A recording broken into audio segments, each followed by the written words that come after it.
प्रिय भाइयों और बहनों, स्वागत है आपका अपने इस यूट्यूब चैनल पर। भाइयों और बहनों, आज मैं हमारे प्रभु श्री राम और उनके भक्त की एक सच्ची घटना लेकर आया हूँ। कथा बहुत सुंदर है मित्रों, ज़रूर सुनिएगा। मित्रों, श्री अयोध्या जी में एक उच्च कोटि के संत रहते थे। उन्हें रामायण का श्रवण करने का, रामायण सुनने का बहुत शौक था। यूँ समझ लो कि उन्हें उनका व्यसन था। कहीं भी जाते बस उन्हें रामायण ही सुनना होती थी। प्रेम से कथा सुनते, कभी किसी प्रेमी अथवा संत से कथा कहने की विनती करने लगते। एक दिन राम कथा सुनने वाला कोई राम कथा सुनाने के लिए कोई भी तैयार नहीं हुआ। वहीं पास से एक पंडित जी रामायण की पोथी लेकर जा रहे थे। पंडित जी ने संत को प्रणाम किया, पूछा कि महाराज क्या सेवा करें। बस संत को क्या चाहिए था। कहने लगे, पंडित जी रामायण की कथा सुना दो, परंतु हमारे पास दक्षिणा देने के लिए नहीं है। हम हैं फक्कड़ बाबा, हमारे पास तो एक माला, एक लंगोटी और कमंडल के अलावा कुछ नहीं है। कथा भी एकांत में सुनने का मन है हमारा। पंडित जी ने कहा, ठीक है महाराज। संत और कथा सुनने वाले पंडित दोनों सरयू नदी के किनारे कुंजों में जाकर बैठ गए। पंडित जी और संत रोज सही समय पर आकर वहीं विराजते और कथा चलती रहती। संत बड़े प्रेम से कथा श्रवण करते थे और भाव विभोर होकर कभी नाचने लगते तो कभी रोने लगते। तब कथा समाप्त हुई तो संत ने पंडित जी से कहा, पंडित जी आपने बहुत अच्छी कथा सुनाई, हम बहुत प्रसन्न हैं। आप अब हमारे पास दक्षिणा देने के लिए तो रुपया पैसा है नहीं, परंतु आज आपको जो चाहिए वो मांग लो, हम आपको देंगे। संत सिद्ध कोटि के प्रेमी थे। वे श्री सीताराम जी से डायरेक्ट संवाद किया करते थे, माने उनकी सीधी सीधी बातचीत हुआ करती थी। पंडित जी बोले, महाराज हम बहुत गरीब हैं, हमें बहुत सारा धन मिल जाए। संत ने प्रभु से प्रार्थना की। प्रभु सामने आकर संत को देखकर मुस्कुरा दिए। तभी संत ने पंडित जी से कहा, तथास्तु। फिर संत ने पूछा, मांगो, और क्या मांगना चाहते हो। पंडित जी बोले, हमारे पास घर नहीं है और पुत्र का जन्म हो जाए, घर में पुत्र भी नहीं है।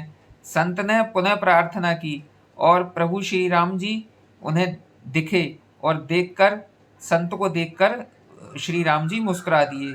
तभी संत ने पंडित जी से कहा, तथास्तु, तुम्हें एक बहुत ज्ञानी पुत्र प्राप्त होगा और तुम्हारा घर भी बन जाएगा। फिर संत बोले, और कुछ मांगना चाहते हो तो मांग लो। पंडित जी बोले, जी श्री सीताराम जी की अखंड भक्ति प्राप्त हो, हमें उनका प्रेम प्राप्त हो। तभी संत बोले, नहीं, यह नहीं हो सकता। पंडित जी आश्चर्य में पड़ गए कि महात्मा यह क्या बोल गए। पंडित जी ने पूछा, संत भगवान यह बात समझ नहीं आई। संत बोले, तुम्हारे पास मन में पहली प्राथमिकता धन और सम्मान की थी और हमें घर चाहिए। दूसरी प्राथमिकता पुत्र प्राप्ति की थी कि हमें पुत्र चाहिए। उसके बाद जो अंतिम प्राथमिकता थी वह आपको भगवान की भक्ति की थी। जब तक हम संसार को, परिवार, धन, पुत्र आदि को प्राथमिकता देते हैं तब तक भक्ति नहीं मिलती। भगवान ने जब केवट से पूछा, रामायण का समय है मित्रों, रामायण के समय में एक घटना आई थी कि जिसमें भगवान ने जब केवट से पूछा कि तुम्हें क्या वर चाहिए, तो केवट ने कुछ नहीं मांगा था। प्रभु ने फिर पूछा कि तुम्हें बहुत सा धन देते हैं, केवट कुछ नहीं बोला था।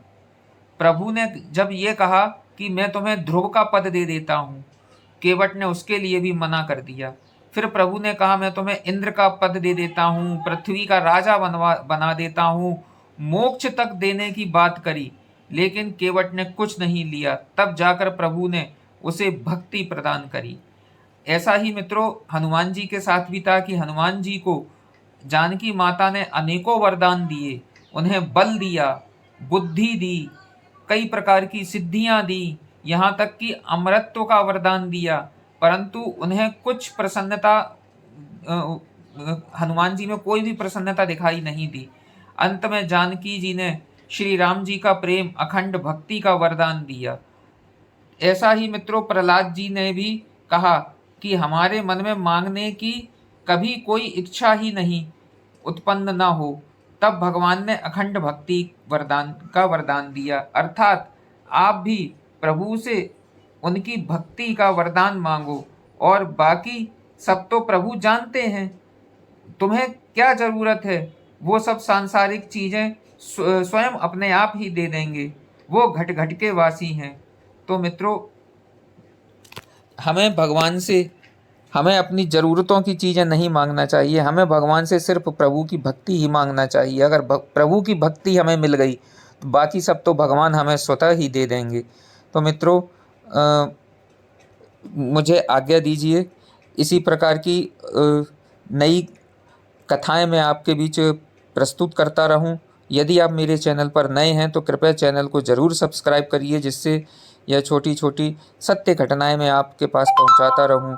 यदि आपको मेरी यह कथा अच्छी लगी हो तो कृपया लाइक कमेंट ज़रूर कीजिएगा और चैनल को सब्सक्राइब ज़रूर कर दीजिएगा। मिलते हैं ऐसी एक और कथा में, तब तक के लिए मुझे आज्ञा दीजिए। राधे राधे। जय जय सिया राम, सिया राम।